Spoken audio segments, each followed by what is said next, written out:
Hello everyone, welcome to Star Maths. Today we discuss about the practice set of TGT, PGT and other competitive exam. Now let us start.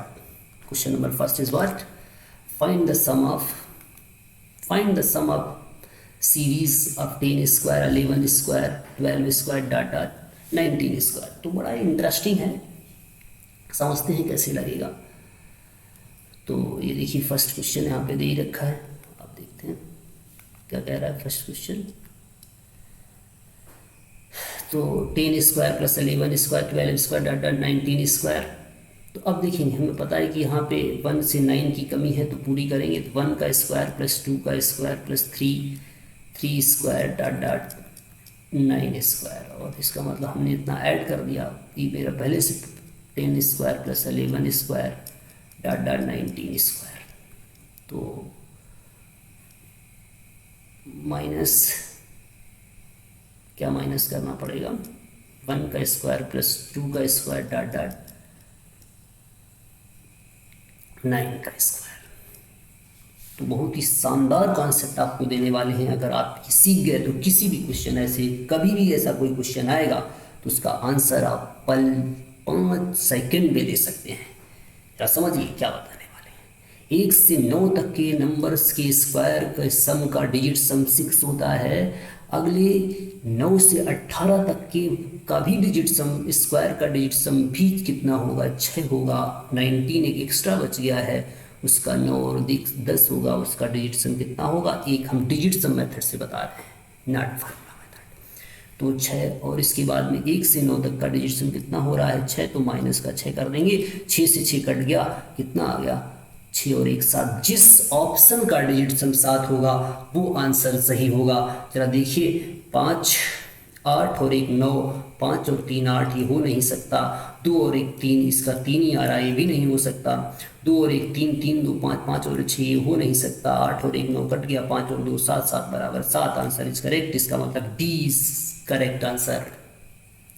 एक बार आप थोड़ा detail से समझते हैं कि क्या मैंने बताया।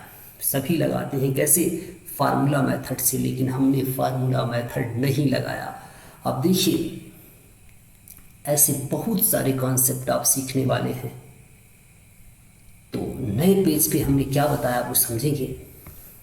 जिसकी समझ में नहीं आया वो समझने का प्रयास करेगा। बिल्कुल नया तरीका है digit sum method. Digit sum method हमारा बहुत ही फेवरेट है, तो इससे बहुत सारे आंसर चेक होते हैं। चलो देखते हैं क्या मैंने बताया। कि मैं बता रहा कि 1 का स्क्वायर कितना होता है 1, 2 का स्क्वायर कितना होता है 4, 3 का स्क्वायर 9, इसका 9 हो जाएगा, डिजिट सम 0। तो 1 का स्क्वायर 1, डिजिट सम 1, 2 का स्क्वायर 4, इसका डिजिट सम 4, 3 का स्क्वायर 9, 9 को 0 लिखा जाता है। 4 का स्क्वायर 16, 16 का 6 और 1 7। 5 का स्क्वायर कितना होता है 25, डिजिट सम 7।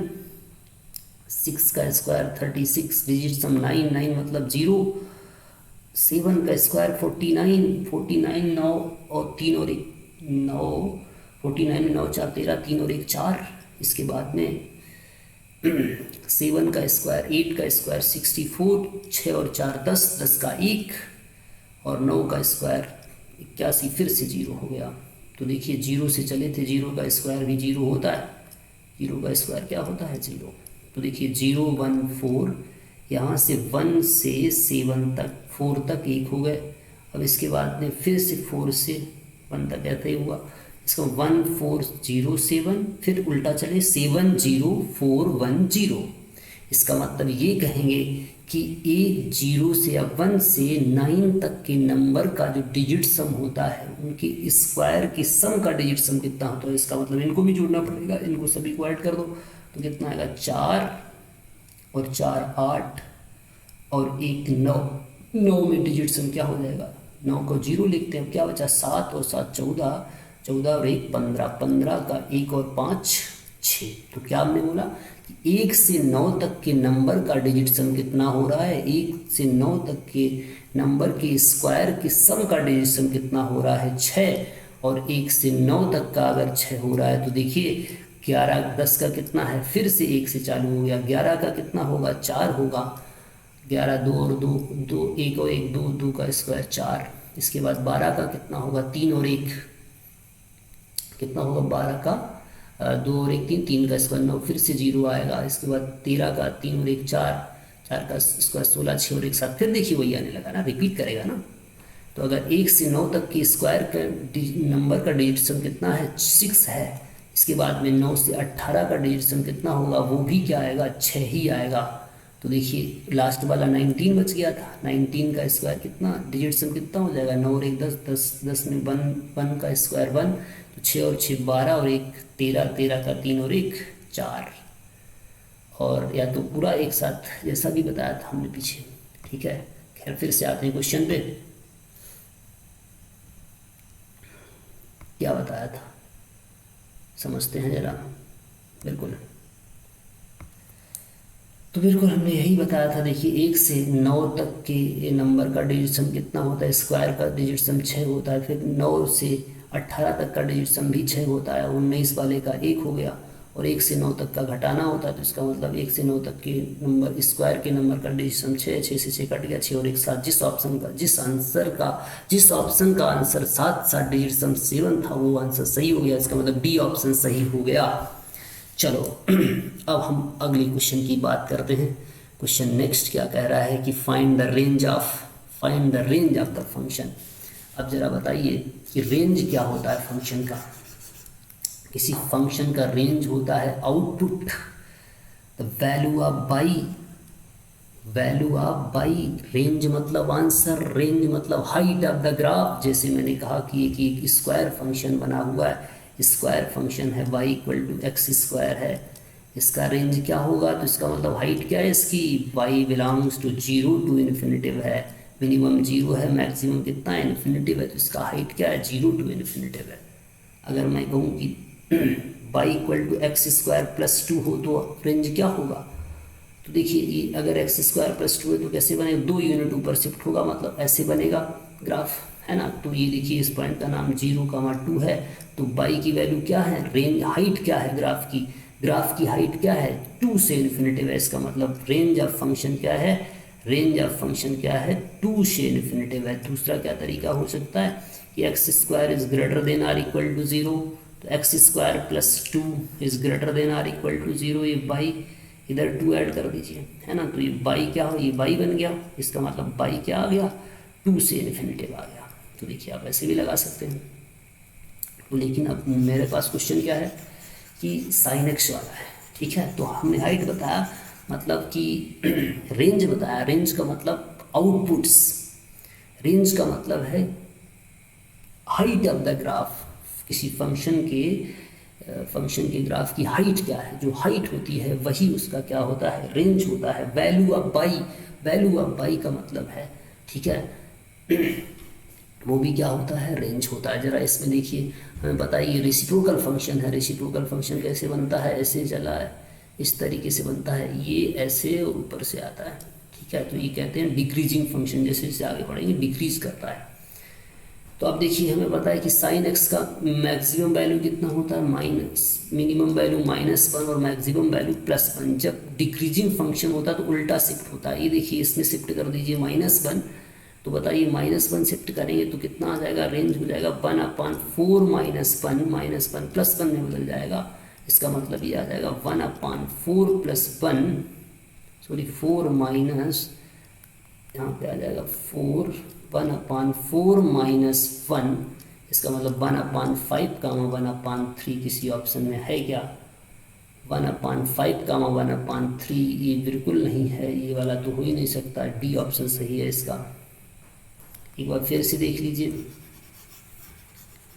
कि अगर फंक्शन इंक्रीजिंग होता, इंक्रीजिंग मतलब जैसे लाइन होती है ऐसे, तो इंक्रीजिंग हो गया, लेफ्ट से राइट बढ़ते हुए स्ट्रिक्टली इंक्रीजिंग कह सकते हैं।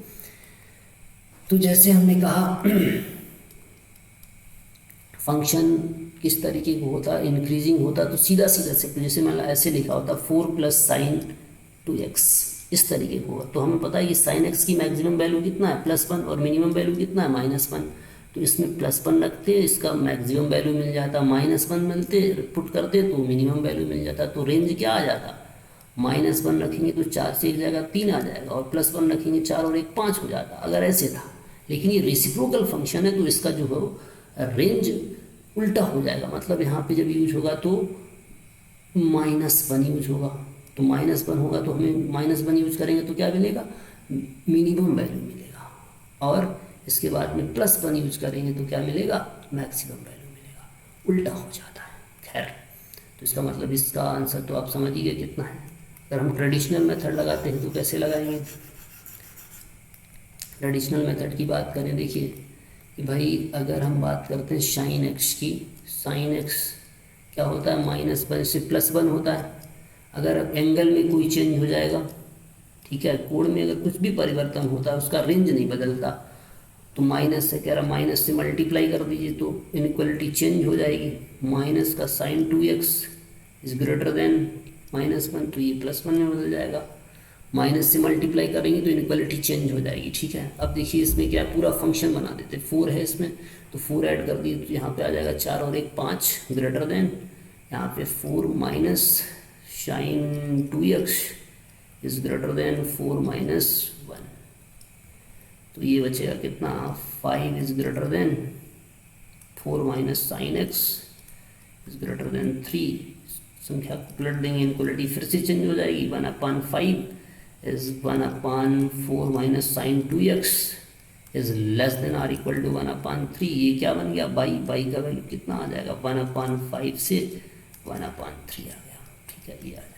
ये ट्रेडिशनल मेथड आप ऐसे लगा दें, लेकिन डायरेक्ट लगाने का इम्पॉर्टेंट ये नहीं है कि आप एग्ज़ाम में, कंपटीशन में, किसी भी कंपटीशन में कि आप लगा लेते हैं, ये इम्पॉर्टेंट नहीं है, कितना फास्ट लगाते हैं ये इम्पॉर्टेंट है। तो ज़रा देखिए अगला क्वेश्चन क्या कह रहा है। अगला क्वेश्चन कह रहा है कि x + 1/x equal to √3, then the value of x power 18 + x power 12 + x power 6 + 1 आ चुका है काफ़ी बार टीजीटी में। तो ज़रा समझते हैं कैसे लगाएंगे। जो भी क्वेश्चन यहाँ पे लिखेंगे सभी टीजीटी, पीजीटी, एनडीए में आए हुए क्वेश्चन हैं। तो आप देखेंगे कि x + 1/x equal to √3, then the value of x power 18, x power 12, x power 6 + 1 इस बार तो जो गिवन है उसका क्यूब कर देंगे क्योंकि पावर 3 में आ रहा है। तो a³ + b³ + thrice ab bracket a + b। ठीक है, तो इसके बाद में √3 का क्यूब कितना होता, तो √3 × √3 तो 3 आ जाएगा, और इंटू 3 √3 हो जाएगा। x6 कट जाएगा, इसका वैल्यू भी √3 है, तो इसका मतलब मेरे पास क्या बच गया, x³ + 1/x³, 3 √3 इक्वल टू 3 √3, ये गया कट। तो x³ + 1/x³ कितना आ जाएगा, 0 आ गया। तो x³ एलसीएम ले लीजिए, x का पावर 6 + 1 का वैल्यू क्या हो गया, 0 आ गया, कि x³ 0 में चला जाएगा, ये वैल्यू आ गया। ठीक है, अब हमसे यहाँ पे देखिए इसका वैल्यू पूछ रहा है, तो x का पावर यहाँ पे वैल्यू रख दीजिए, तो यहाँ पे x पावर 12 कॉमन है, x पावर 6 + 1 बचेगा, यहाँ +1 कॉमन है, x पावर 6 + 1 फैक्टर करेंगे, x पावर 6 + 1 एक ब्रैकेट, x पावर 12 + 1 एक ब्रैकेट, इसका वैल्यू कितना हो गया, 0, पूरा टर्म 0 हो जाएगा। सी ऑप्शन सही हो गया। ठीक है, ऐसे क्वेश्चंस बहुत आते हैं कंपटीशन में, तो या तो यहाँ से x का वैल्यू निकाल देते, पावर 6 का वहाँ पे रख देते, तब भी वही सा। ठीक है, तो हमने क्या कर दिया, क्यूबिंग कर दिया, x पावर 6 + 1 का वैल्यू निकाल दिया, यहाँ रख दिया, और पूरा टर्म क्या हो गया, 0 हो गया। या ऐसा भी कर सकते थे हम, x का वैल्यू यहाँ से निकालते, x का वैल्यू कितना आएगा, x पावर 6 का वैल्यू -1 आएगा, और वो यहाँ पे रख देंगे। ठीक है, x पावर कितना है, -1, यहाँ पे रखेंगे, -1 का पावर 3, और x पर -1 का पावर 2, और ये -1 आएगा, ये +1 हो जाएगा, ये -1, ये +1, ये -1, ये +1, तब भी कट पिट के क्या हो जाएगा, 0 हो जाएगा। इस तरीके से भी लगा सकते हैं। चलो खैर, अगला क्वेश्चन देखते हैं। यहाँ पे लिखा हुआ है x², find the value of x² + ये, तो यहाँ पे find the number of solution, ये क्वेश्चन है। यहाँ पे x का मॉडुलस है और ये 5x का मॉडुलस है। ठीक है, करेक्शन कर लेंगे थोड़ा। कह रहा है कि find the number of solution of given, वो बहुत ही फेमस क्वेश्चन है, बहुत बार टीजीटी में आ चुका है, पीजीटी में भी आता है। तो मॉडुलस x² + 5 का मॉडुलस प्लस 6 इक्वल टू 0। अब कभी भी कोई क्वेश्चन आता है हम उसको बिना लगाए बता सकते हैं। कैसे कि ए अगर पॉजिटिव है और बी भी पॉजिटिव है और सी भी पॉजिटिव है तो हमेशा क्या होगा, ए पॉजिटिव, बी पॉजिटिव, सी पॉजिटिव, तो पता है क्या होगा, जो नंबर ऑफ सोल्यूशन होंगे, नंबर ऑफ सोल्यूशंस होंगे, देयर इज नो सोल्यूशन। क्या होगा, नंबर ऑफ सोल्यूशन क्या होगा, नो सोल्यूशन। इसका कोई भी सोल्यूशन नहीं होगा, कोई भी रियल रूट नहीं मिलेगा। ठीक है, याद रखिए, अगर ए बी सी कोई भी कभी भी क्वेश्चन आता है तो उसका ए पॉजिटिव, बी पॉजिटिव, सी पॉजिटिव, तो बिना देखे लगा दीजिए। नंबर ऑफ सोल्यूशन क्या होगा, नो सोल्यूशन होगा ऑलवेज, अगर मॉडुलस के फॉर्म में आ रहा है। और अगर मान लो आपको लगाना ही है तो कैसे लगाएंगे, आके दिखा दीजिए कि जैसे कभी इसको हम लेट कर लेंगे थोड़ी देर के लिए। मॉडुलस ऑफ एक्स कितना है आपका, बाई है, तो ये कितना हो जाएगा, y square plus 5 plus 6 equal to 0। अब इसका फैक्टर करेंगे तो बाई प्लस 3 एक ब्रैकेट में आएगा, बाई प्लस 2 एक ब्रैकेट में आएगा। तो यहाँ से आप देखेंगे बाई के फैक्टर करेंगे तो बाई का वैल्यू -3 आ जाएगा, बाई का वैल्यू -2 आ जाएगा। बाई का वैल्यू पुट कर देंगे, बाई कितना है, modulus of x equal to -3 और modulus of x equal to -2 बीच में और रहता है। ठीक है, तो मॉडुलस एक्स -3 हो गया। तो हमें पता है कि एक पॉजिटिव नंबर नेगेटिव के इक्वल नहीं हो सकता, there is no solution. Modulus x equal to -2, there is no solution. तो आप देख पा रहे हैं कोई भी सोल्यूशन नहीं आया, इसका मतलब कोई भी एक्स ऐसा नहीं है जो इसको सेटिस्फाई कर पाएगा। इसका मतलब आंसर क्या है, 0 सोल्यूशन। नंबर ऑफ सोल्यूशन पूछ रहा है तो आंसर क्या हो जाएगा, बी ऑप्शन सही हो जाएगा, फटाफट बता सकते हैं। तो अगर यहाँ पे माइनस आ जाता तो नंबर ऑफ सोल्यूशन कितने हो जाते हैं, अगर बी निगेटिव आ जाएगा, यहाँ पे माइनस हो जाता तो नंबर ऑफ सोल्यूशन कितने आते हैं, 4 आते। अगर ऐसा होता x square minus 5 modulus x plus 6 equal to 0, तो हमें पता है कि मॉडुलस एक्स का वैल्यू एक बार 3 आ जाएगा, एक बार मॉडुलस एक्स का वैल्यू 2 आ जाएगा। तो यहाँ से एक्स का वैल्यू +-3 आ जाएगा और एक्स का वैल्यू +-2 आ जाएगा। इसका मतलब यहाँ पे 2 सोल्यूशन, यहाँ पे 2 सोल्यूशन। ठीक है, इसका मतलब नंबर ऑफ सोल्यूशन कितने हो जाएंगे, 0। कभी कभी ऐसे भी पूछता है, find the sum of all roots. ठीक है, तो हमें पता है इनका सम क्या होगा, 0 होगा। अगर सम पूछेगा, जो रूट्स का सम पूछेगा तो 0 आ जाएगा। नंबर ऑफ सोल्यूशन पूछेगा इस वाले में तो 4 आएगा। ठीक है, और ये बहुत ही फेमस क्वेश्चन है और आता जरूर है। ठीक है, अगला देखते हैं। अगले क्वेश्चन में कह रहा है कि अगले क्वेश्चन में ये कह रहा है कि find the range of the function. तो हमें पता है ग्रेटेस्ट इंटीजर फंक्शन है, इसका रेंज क्या होता है भैया, इंटीजर होता है। नाम से स्पष्ट है ग्रेटेस्ट इंटीजर फंक्शन। ये देख लीजिए कुछ फंक्शन है जैसे मॉडुलस फंक्शन है, इसका रेंज क्या होता है, 0 से इन्फिनिटिव होता है। रेंज क्या होता है, 0 से इन्फिनिटिव होता है। y equal to greatest integer function का रेंज कितना होता है, रेंज मतलब हाइट ऑफ द ग्राफ कितना है, इंटीजर होती है। अगर कहा जाए f(x) equal to fractional part function का रेंज कितना होता है, 0 से इन्फिनिटिव होता है। 0 क्लोज में है, 1 ओपन में है। ठीक है, अगर कहा जाए सिग्नम फंक्शन ऐसे बनता है, मॉडुलस x अपॉन x। इसका रेंज क्या होता है, इसका रेंज होगा -1, 0 + 1। ध्यान रखना, greatest integer modulus fractional part बहुत ही इंपॉर्टेंट है। ग्राफ याद रखिए, ग्रेटेस्ट इंटीजर फंक्शन का दूसरा नाम है स्टेप फंक्शन। तो इसमें सीढ़ियाँ बनती हैं। सीढ़ियाँ कैसे बनती हैं, ये देखिए ऐसे, यहाँ पे डाटेड इस तरीके की आप सीढ़ियाँ बनाते चले जाइए। ये इस तरीके, जैसा इधर गया वैसे इधर जाता है। ठीक है,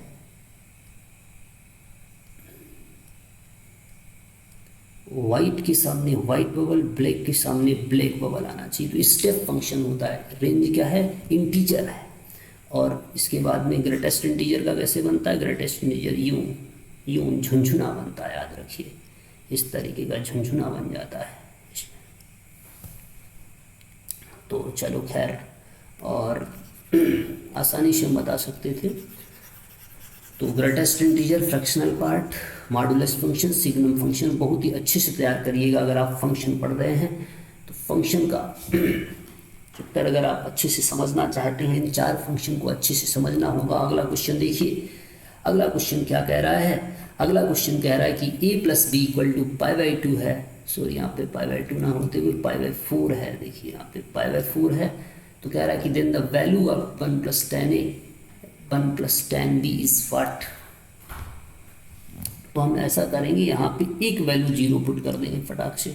क्या करेंगे, एक वैल्यू जीरो, बी का वैल्यू जीरो कर दो तो ए का वैल्यू कितना आ गया, π/4। तो पूरे ऑप्शन में क्या करो, यहाँ पे बी की जगह जीरो पुट कर दीजिए। तो बी की जगह जीरो पुट करेंगे, tan जीरो कितना हो गया, जीरो। तो यहाँ 1 बचा, यहाँ पे रखेंगे tan π/4 का वैल्यू कितना, 1 होता है। ये इधर 1 बच गया, आंसर आ गया 2। हटाओ क्या, कोई एक वैल्यू जीरो पुट कर दो। जब भी दो वेरिएबल आपके पास, दो कांस्टेंट है, एक जीरो पुट कर दो, फटाक से आ जाएगा। यहाँ पे 4 है, आप समझ पा रहे हो। अब देखिए, एक तो तरीका ये रहा। दूसरा तरीका एडिशनल मेथड, यहाँ से b का वैल्यू निकालिए, कितना आएगा, π/4 - a, और इस b की जगह रख दीजिए, इस b को रख दीजिए। इसको ऐसे बना रहती है, आगे चल के सॉल्व कर देंगे, फटाक से आ जाएगा। तो इसके बाद में आप कोई भी और भी वैल्यू सोच लो, अगर आप सोच पा रहे हैं 45, समझ रहे हैं ना। चलो ट्रेडिशनल मेथड लगा देते हैं। क्या कह रहा है, 1 + tan a, बी की जगह वैल्यू रख दीजिए। बी की जगह कितना है, 1 + tan π/4 45 - a, ठीक है। तो 1 + tan a रहेगा, 1 + tan a। इसको सॉल्व करेंगे, tan a - tan b upon 1 + tan a, tan a - b, tan a - tan b upon 1 + tan a into tan b। tan a का वैल्यू tan 45 1 होता है, LCM लेंगे, कितना आ जाएगा, 1 + tan a, ये आ जाएगा 1 + tan a plus 1 - tan a, ये tan a से tan a कट गया, 1 + tan a, 1 + tan a ये लिखा, ये इससे कट जाएगा, 1 + 1 कितना हो जाएगा, 2। ये इसका आंसर हो गया। चलो अगर आप समझ पा रहे हैं तो अगला देखते हैं।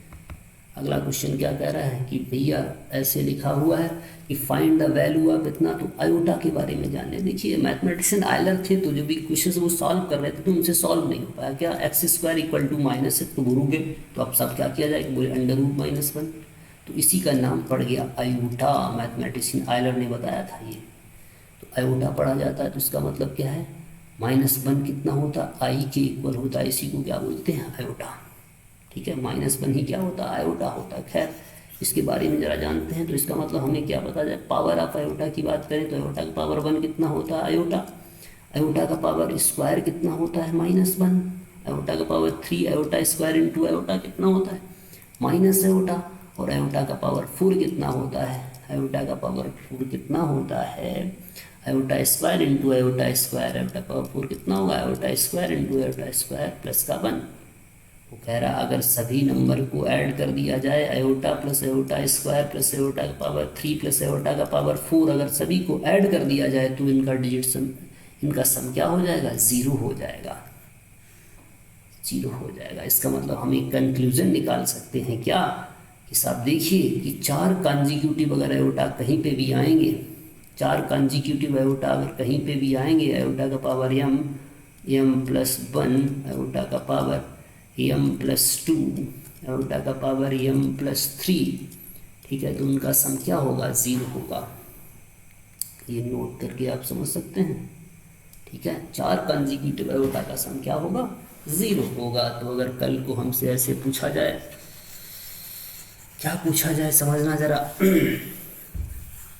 अगर हमसे कहा जाए कि what is the sum of, sum अगर ऐसे पूछा जाए, sigma n = 1 goes to 100, iota का पावर n, सिग्मा ब्रेक करेंगे, n की जगह 1 आएगा, iota square, iota cube, iota power 4 ऐसे चलेगा, डॉट डॉट आयोटा पावर 100 आएगा। तो हमें पता था 4 की पैटर्न में क्या होता है, 0। तो ये देखिए 4 कंसेक्यूटिव लगातार आयोटा की पावर का सम कितना होता है, 0, ठीक है। तो अगले 4 का सम कितना होगा, 0। अगले 4 का ऐसे ही 25 चकू 125 पैटर्न बन जाएंगे, क्या आ जाएगा आंसर, 0 आ जाएगा। 4 का सम कह रहा कि 5 से 8 तक का सम क्या होगा, 0 होगा, है ना। तो इस तरीके से लगा सकते हैं, या तो जीपी का प्रयोग कर दीजिए। एक और देखिए कैसे लगेगा, यहाँ पे n नहीं है, 13 तक गया है, n = 1 goes to 13, n इतना लिखा हुआ है, देखिए कैसे लगेगा। इसमें से आप कॉमन ले लीजिए, आयोटा का पावर n कॉमन ले लेंगे, क्या बचेगा, 1 + आयोटा सिग्मा ब्रेक कर दीजिए, सिग्मा यानी इक्वल टू 1:13। जेई मेंस में आ चुका है, कंपटीशन में आ चुका है, टीजीटी पीजीटी में भी आ चुका है, ठीक है, एनडीए में बहुत फेमस है, काफ़ी बार आया है, ठीक है। तो देखिए कैसे आयोटा पावर कॉमन ले लिया, अब सिग्मा ब्रेक कर दीजिए, तो ये कांस्टेंट हो गया, आयोटा से बाहर हो गया, सिग्मा से बाहर हो गया, तो कितना बचेगा, यानी equal to 1:13।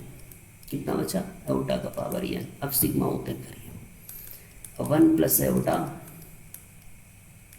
Power 1 power 2 power 3 dot dot 12 iota का पावर 13। हमें पता है चार चार के sum, iota iota square iota power 3 iota power 4 कितना होगा, 0। 1 से 4 तक 0 हो जाएगा, 4 से 8 तक का सम 0 हो जाएगा, 8 से 12 तक का सम 0 हो जाएगा, आयोटा पावर 13 बचा। 4 से डिवाइड लगाइए, कितना बचेगा इसका, आयोटा। तो ये देखिए कितना है, 1 plus iota into iota, bracket में मल्टीप्लाई करिए, iota into iota square, iota into -1, iota square क्या होता है, -1। एक बार फिर से देख लीजिए, हमने क्या किया, यहाँ से कॉमन ले लिया, तो बचा 1 plus iota N equal to 1:13। ये कांस्टेंट है इसलिए बाहर हो जाता है सिग्मा में, क्योंकि सिग्मा ओपन करेंगे तो साथ साथ रहेगा, कांस्टेंट बाहर हो गया। तो अब सिग्मा ओपन कर दिया, iota iota square iota cube. अब चार चार का सम क्या होता है, जैसे iota iota square iota cube plus iota power 4, कितना उनका सम क्या होगा, 0। फिर इसके मतलब 5 6 7 8, 4 का सम क्या हो जाएगा, अगले 4 का सम क्या हो जाएगा, 0। तो आयोटा पावर 13 बचा, तो 13 है ना, तो इसमें 4 से डिवाइड लगाइए, रिमाइंडर क्या बचेगा, 1। तो इसका मतलब क्या आएगा, आयोटा। तो ये आयोटा बचा। अभी 1 प्लस आयोटा में हमने क्या कर दिया, मल्टीप्लाई। तो अगर ये भी अब देख लीजिए, कल को अगर हमसे कोई पूछेगा कि साहब आयोटा पावर 13 का वैल्यू कितना, आयोटा पावर 99 का वैल्यू कितना आया, 99 का, तो हम कहेंगे देखिए 4 से डिवाइड लगाइए, अगर रिमाइंडर 1 बचे तो आंसर आयोटा, रिमाइंडर 2 बचे तो आंसर -1, रिमाइंडर 3 बचे तो आंसर माइनस आयोटा, और पूरा पूरा चला जाए, रिमाइंडर 0 बचे तो आंसर +1। तो 4 की डिविजिबिलिटी क्या है, लास्ट के 2 अंक इकाई और दहाई, 1 और 10 का डिजिट 4 से डिविजिबल होना चाहिए, तो वो नंबर 4 से डिविजिबल हो जाएगा। देखना डिजिट, अगर ये 100 होता तो पूरा चला जाता, 100 से 1 कम है, डिवाइजर जोड़िए, रिमाइंडर मिलेगा। तो इसका मतलब कितना आ रहा, रिमाइंडर 3 आ रहा, तो आंसर माइनस आयोटा आएगा। ध्यान से समझिए फिर मैं क्या बता रहा हूँ। अगर मैं कहूँ आयोटा का पावर 698 ऐसे लिखा है। अगर ये देखिए, अगर ये नंबर 4 से डिविजिबल है, 4 से डिविजिबल है, तो क्या चेक करें, इकाई और दहाई के अंक 4 से डिविजिबल होने चाहिए। अगर ये 100 होता तो पूरा चला जाता, 100 से 2 कम है, डिवाइजर जोड़िए, रिमाइंडर मिलेगा, प्लस का 2 आएगा, प्लस का 2 आएगा तो आंसर -1 आएगा, बात खत्म। मैं क्या बता रहा हूँ समझने का प्रयास करिए, हर चीज़ बताने में एक कॉन्सेप्ट लग रहा है। जैसे कल को हमसे पूछा जाए कि बताइए आयोटा का पावर 4955, आयोटा का पावर 693335, अगर ये 56 होता तो पूरा चला जाता, उससे 1 कम है, -1 + 4, डिवाइजर जोड़ दीजिए, रिमाइंडर मिल जाएगा। अगर ये 56 होता तो पूरा चला जाता, 56 से 1 कम है, इसलिए डिवाइजर जोड़िए, रिमाइंडर मिलेगा। इसका मतलब आयोटा पावर 3 रिमाइंडर मिल रहा है, इसलिए माइनस आयोटा आएगा, प्लस 36 होता तो पूरा चला जाता, उससे 1 कम है, डिवाइजर जोड़िए, रिमाइंडर मिलेगा। इसका भी 3 आएगा तो माइनस आयोटा आएगा, तो कितना हो जाएगा, -2 आयोटा। और फिलहाल इस क्वेश्चन का आंसर क्या आ रहा है, 1 माइनस आयोटा, यहाँ पे माइनस है, आयोटा -1 आ रहा था, आयोटा -1, ठीक है, ये सही है। सी ऑप्शन सही हो चुका है। Okay, thank you.